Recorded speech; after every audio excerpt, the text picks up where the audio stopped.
ay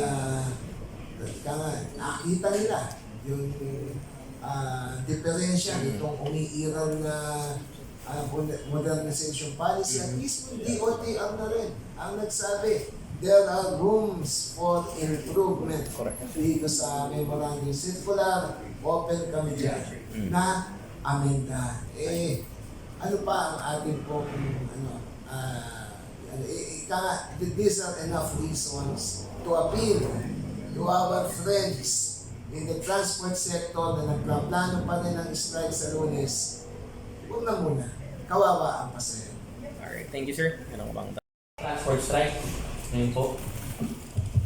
Wala natin pong panawagan dahil nagkaroon naman po ng pandinig kahapon sa Senado at sa pananaw po natin ay may mga magandang napag-usapan doon. At mismo si Pangulong Bongbong Marcos na ang nagsalita na baka pwedeng ipagpaliban na yan dahil pag-uusapan naman yan. December pa naman yung deadline na tinakda nila ay para naman hindi mahirapan ang ating mga pasahero. Nananawagan po kami ang Lawyers for Community Safety and Protection na isang tabi lang muna natin. Huwag na natin ituloy yung tigil pasada. Bakit?